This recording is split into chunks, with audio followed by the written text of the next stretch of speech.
All right, related rates, section 2.6 here are critical information that we're looking for. We're going to see that if two or more quantities are related, then their rates are going to be related as well. What does that mean? Well, let's go ahead and look at a problem that we saw way back in Algebra 1 and kind of talk about how things work out and how things change. So, if we know that y equals 3x plus 5, we want to know how is the change in x and the change in y related. So that's what a related rate is. How is the change in x and the change in y related? Let's go ahead and chart out a nice chart of y equals 3x plus 5 and talk about it. And we did this back in Algebra 1, where we ask you to plug in 0 for x and figure out what y is. If I plug in 0 for x, I get 3 times 0, which is 0 plus 5, gives me 5. Not too bad, not too shabby. If I plug in 1, I get 3 times 1, which is 3, plus 5 gives me 8. If I plug in 2, 3 times 2 is 6, plus 5 gives me 11. If I plug in 3, I get 9 plus 5, or 14. This should be kind of mundane and boring because you've done this before. If I plug in 4, I get 17. Just one more for good measure. If I plug in 5, I end up with 20, don't I? All right, that's not really what we're interested in. We're interested in then the rates of change. So how is x changing and how is y changing? Notice as x changes by 1, so from 0 to 1, 1 to 2, 2 to 3, 3 to 4, and 4 to 5. So as x changes over time, so now we have the change in x with respect to time. So as x changes by 1, what does y do? Y changes by 3, doesn't it? So we go from 5 to 8, 8 to 11, 11 to 14, so on and so forth. So y is changing with respect to time as well by a rate of 3. Well, that's interesting because it should be familiar to you, because y equals 3x plus 5, that's a linear function, and the slope, the rate of change, is going to be 3, isn't it? So when x changes by 1, y changes by 3. Well, what happens if x changes by 2? So if x changes by 2, y is going to change. Now we go from 5 to 11. That's going to give us 6. And notice it doesn't matter where we start. If we start here at 3 and change by 2, then and x changed by 2, then y changed by 6. If dx dt, or if x changes by 3 over time, so if we go from 0 to 3, then we're going from 5 to 14, which is 9. And again, it doesn't matter where we start. If we change by 3 our x's, so we go from 1 to 4, say, then we're going from 8 to 17. So that rate is going to be 9 as well. So we see a relationship between the change in x and the change in y. We should see that dx dt times 3 gives us dy dt. So 3 dx dt equals dy dt. Again, I'm only changing with respect to time, so x can change by 2, it can be changed by 10, doesn't matter. But we know that as x changes, whatever that x change is, multiplied by 3 is going to give us the change in y. Very important as we get into some of our word problems later on. And you can see here, if y equals 3x plus 5, then y will change at a rate of 3 times the rate of x. So what are we going to ask you to do? Well, here's an example.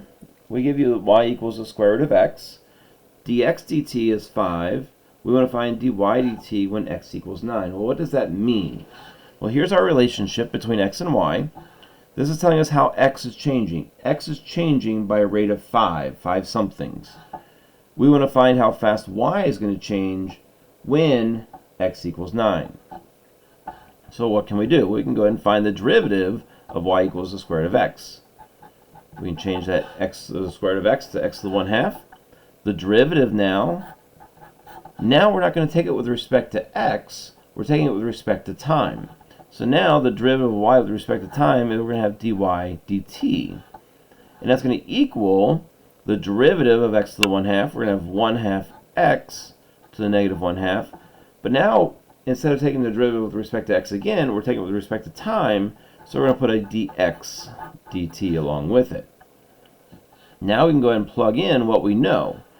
dy dt, well, that's what we want to find. So we're going to keep dy dt. We're going to take this x value, we're going to plug in 9 for it. So we get 9 to the negative 1/2, which is 1 over 9 to the 1/2, or 1/3. dx dt, they're telling us, is 5. So we have 1/2 times 1/3 times 5, which is 5/6. And that gives us what dy dt is going to be. Now we're going to get into some nice, beautiful word problems and some application of why we see and where we see these related rates. So, suppose oil spills from a ruptured tanker and spreads in a circular pattern. And if you think about a ship, that's my bad ship, will make it even worse. So if we rupture in a nice pond, it's very clear and there's no winds and no rapids or anything, what's going to happen with that oil? So that oil is going to come out, and it's going to start coming out in a circular manner. So, and that's what it tells us, is in a circular pattern.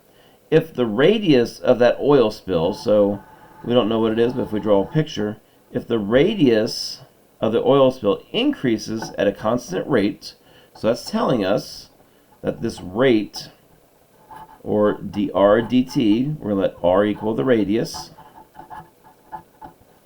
that the rate of the radius is changing with respect to time is going to be 1 meter per second. We want to know how fast the area of the spill is increasing when the radius is 30. So we know how fast the radius is changing. We also know what the radius is going to be.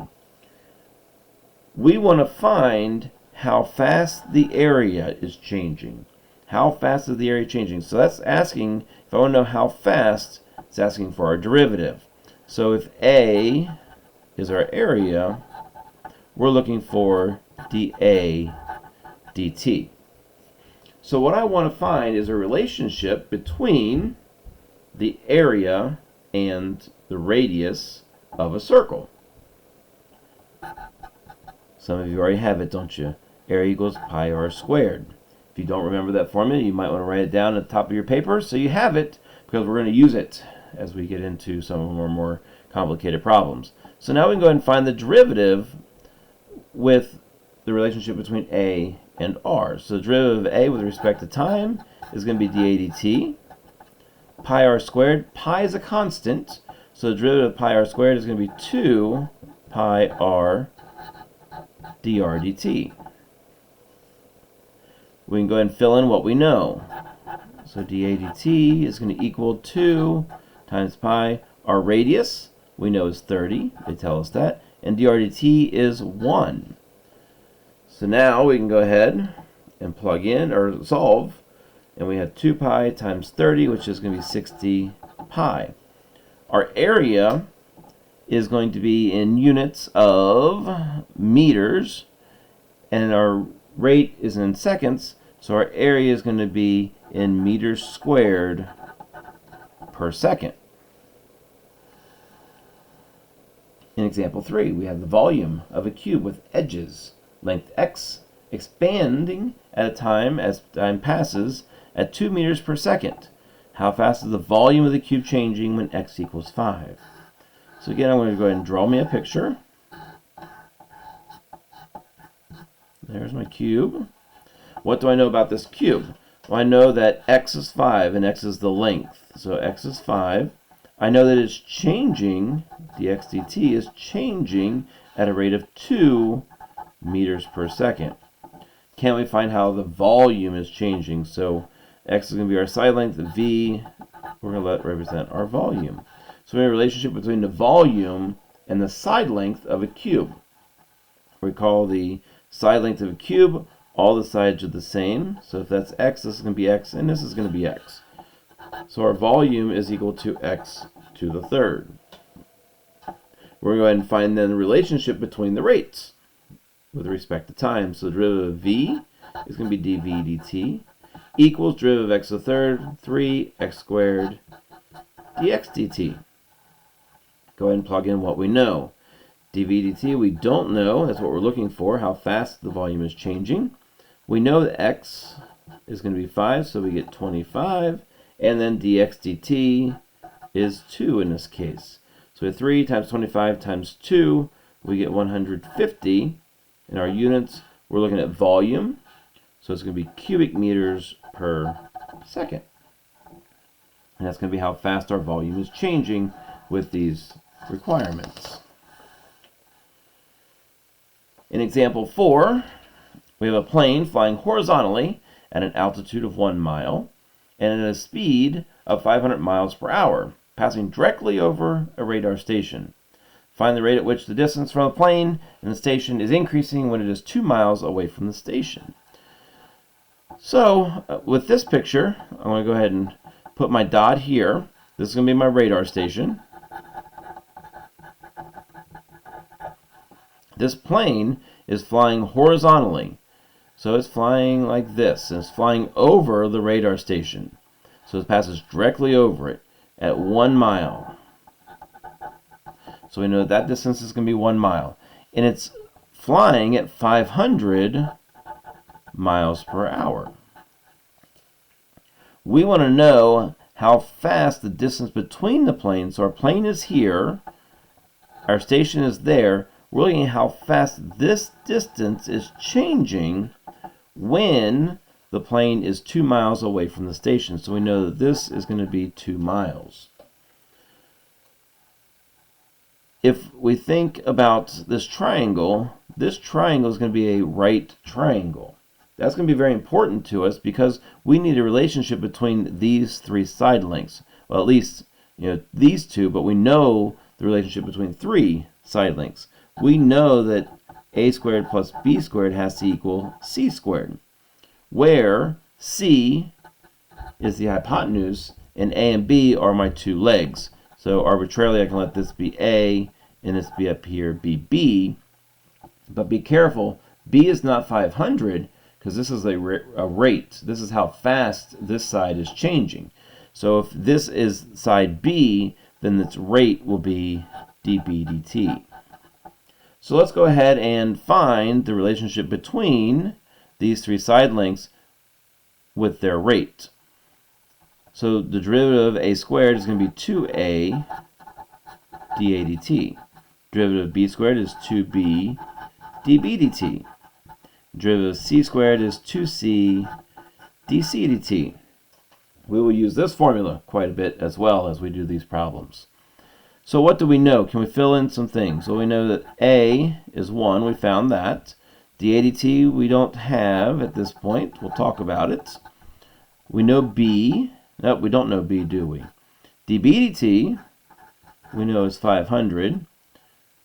We know c is 2. And we don't know dc dt. Well, we have a lot of variables that we don't know anything about, do we, at this point? So we're going to have to start talking about, well, what do we know and what's going to happen? And what are these talking about? So dA dt, what does dA dt talk about? It talks about how fast this side length is changing. Recall up here it tells us that it's flying horizontally at that altitude.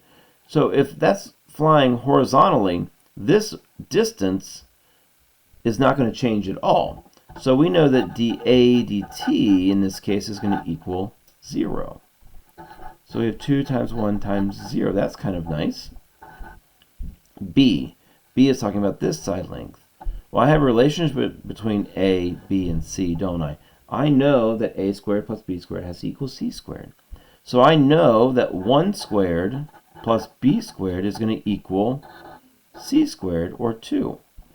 So 1 plus b squared is going to equal 4. B squared will equal 3. So b equals the square root of 3. And that's going to be times our 500. Equals dc dt. That's what we want to know. We want to know how fast this rate is changing. How fast is this plane flying away from this? We know horizontally it's flying at 500 miles an hour. But what about the distance here? How is that changing? So that's going to give us our 4 dc dt. Now we can go ahead and solve for x. Well, how are we going to solve for x? Or for dc dt? Well, this is going to go to 0. We have 2 times 500 times radical 3, which is going to be of 1,000 radical 3 equals 4 dc dt. We can divide both sides by 4, and we get 250 radical 3. Again, our units were in miles per hour equals dc dt. We can go ahead and leave that if you want, or we can get 250 and we're going to multiply it by the square root of 3, and it gives us 433 and a few odd decimal places there. Oh, that should just be a 3. And miles per hour. And that's how fast this distance here is changing. So not quite as fast as the plane is flying, but almost. We've got several more examples here. Maybe we'll stop and take a break. We'll see here. The altitude of a triangle is increasing at a rate of 1 centimeter per minute, while the area of the triangle is increasing at a rate of 2 square centimeters per minute. At what rate is the base of the triangle changing when the altitude is 10 centimeters and the area is 100 centimeters squared? Those should be raised up there, shouldn't they? Don't know what happened with that. So if I draw a triangle, it doesn't say it's a right triangle. All we know is that we have a triangle. The altitude is our height. Alright, so I'm going to go ahead and label that as h. The altitude is increasing at a rate of 1 centimeter. So I know dh dt is going to equal 1. While the area of the triangle is increasing at a rate of 2 square centimeters. So I let area equal the area. H is going to be my height. I know that dA dt, I don't know where I'm going to write that. dA dt is going to equal 2 centimeters squared per minute. What is the rate of the base changing? So my base is down here. We'll label that B as my base. We want to know dB dt equals what? When the altitude is 10, so our height will be 10, and our area is 100. So we need a relationship between the area, the base, and the height of our triangle. And that formula is going to be area equals 1/2 base times the height. Again, if you don't remember that formula, write it at the top of your paper because you're going to be using it. I'm sure of it. So we're looking for dB dt. How fast is that base changing? So what we can do is go ahead and find the derivative with respect to time. So dA dt is going to equal 1/2. We have b times h. Ah, the product rule. Lucky us, we know the product rule. So that's going to be 1 d2, so b dh dt, plus 2 d1, h dB dt. And that's going to be our derivative and our relationship between them. So can we go ahead and start filling in what we know? Of course we can. We know dA dt is 2. And we have our 1/2. Our b, base. We don't know the base, do we? Can we find it? Can we find it? Well, we know the area equals 1/2 base times the height, don't we? We know the area is 100. We have a half. Our base we don't know, but we know the height is 10. So we can go ahead and plug that in. So we can go ahead and find our b value, can't we? So we divide over our 1/2 or multiply by 2. We get 200 equals 10b. Divide by 10, and we end up with 20 equals b. So we can go ahead and fill that in. 20. dH dt we know is 1. We know the height is 10. And dB dt, that's what we're looking for. So we have this all down to one variable. Now we can go ahead and solve for dB dt. And go ahead and multiply my 2 over. So I end up with 4 equals 20 plus 10 dB dt's. I'm going to subtract my 20, so I get negative 16 equals 10 dB dt's. Divide by 10, and I get negative 16 tenths. That's going to reduce for us to negative 8/5 dB dt. I definitely want to go ahead and put my units on that. My base here is in units of centimeters, So it's going to be centimeters per, and it's changing per minute. And that equals our dB dt. So actually, as this height increases and the area increases, that base is actually shrinking. It's getting smaller. All right, and example 6. And example 6 is probably the I don't know what, the epitome of related rates. Everybody uses the ladder that rests along a vertical wall. You'll see this one if you study calculus. You'll see this one more often than not. It'll be on the test, I guarantee it. You can star that one. So we have this building, and we have a ladder. That ladder is going to lean up against that building. The ladder is a short building, isn't it? The ladder is 13 feet. A ladder 13 feet rests along a vertical wall. So we know that side is going to be 13 feet. And we know it's sliding down. It's going down at a rate of 3 feet per second. Well, if it's going down, and to go down in the manner to show that it's going down, we have a negative 3 feet per second. When the foot of the ladder is 5 feet from the wall, so we have 5 feet here. At that instant, how fast is the foot of the ladder moving away from the wall? So how fast is this moving is what we're asking ourselves. So what relationship do we have here again? Well, we have a right triangle, so we have a squared plus b squared is going to equal c squared. We can go ahead and find our derivative. 2a dA dt plus 2b dB dt is going to equal 2c dc dt. I can go ahead and fill in what I know. Well, a, b, and c are the side links. I know that this is going to be c. My a and my b are going to be over here. I'm going to let this be my a, and then this will be my b over here. Negative 3, however, is going to be dB dt, because that's going to be the rate at which this is changing. So I have a, which is going to be 5. How fast is it changing? That's what we want to know. So we can go ahead and leave that as dA dt, our variable at this point. We have b. We don't know b, but we know a and c, so we should be able to find b, shouldn't we? So we know that 5 squared plus b squared is going to equal 13 squared. So 25 is going to equal, plus 25 plus b squared is going to equal 169. So b squared is going to equal 144. Oh, isn't that nice? B is going to equal 12. Anybody remember a 5, 12, 13 triangle? Might be something you remember. So B is 12. dB dt is going to be a negative 3.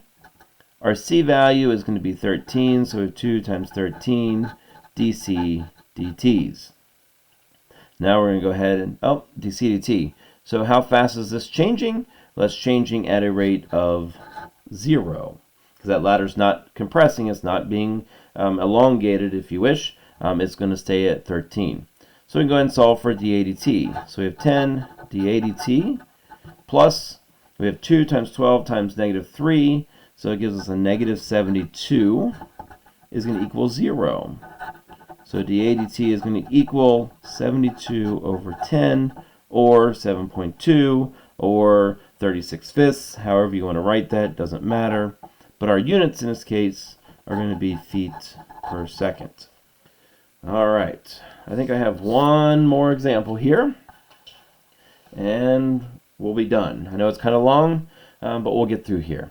So a 6-foot person, a tall person, is walking away from a streetlight at 20 feet high at a rate of 7 feet per second. At what rate is the length of the person's shadow increasing? So, well, what do we know here? Let's go ahead and draw in a picture there. We have a right triangle. We have a 20-foot street lamp. We have a 6-foot person. We'll put that there. He's going to be 6 feet. And we know that he's walking away at a rate of 7 feet per second. So we want to know how fast the person's shadow is increasing. So we want to know how fast it is changing from here to here. How fast is this part in here changing? So if you look, we have a triangle. We have a right triangle. If we talk about this person being a kind of a stick figure, that's kind of nice as a stick figure because it's going to create that nice right triangle. So what we're going to have actually is two triangles that are similar. So we know 20 and 6. We know this is going to be 7 feet per second. We're going to know what this one is. So what relates the side lengths of a right triangle? What do we know? Well, we know that these are going to be similar in size, and the side lengths are going to be similar. So we know that if this is x and maybe this is y, then we know then the total area is going to be, or the total distance is going to be x plus y. And this is going to be an x. So there's our relationship. So we know then 20 to 6 is going to equal x plus y to x. Or we have 20x equals 6 times x plus y. Well, if we look at this here then, we know that 20, we can find the derivative. We can go ahead and let's simplify this first. We have 20x equals 6x plus 6y. We can go ahead and subtract that 6x over, and we end up with 14x equals 6y. Now we have a relationship between x and y. We can go ahead and find the derivative there. So we have 14 dx dt is going to equal 6 dy dt's. Well, what do we know? We know that dy dt, we know that this person is walking away. This distance here is changing at a rate of 7 feet per second. So we have 14 dx dt's is going to equal 6 times 7. So 14 dx dt is going to equal 42. So dx dt, the rate at which this shadow is changing, is going to equal 42 divided by 14, or 3, and that is in feet per second. And hopefully that gives you an idea of where we see related rates and how they can be used within our everyday life and things that we see. Good luck, enjoy. If you have questions, reach out and ask. Good luck.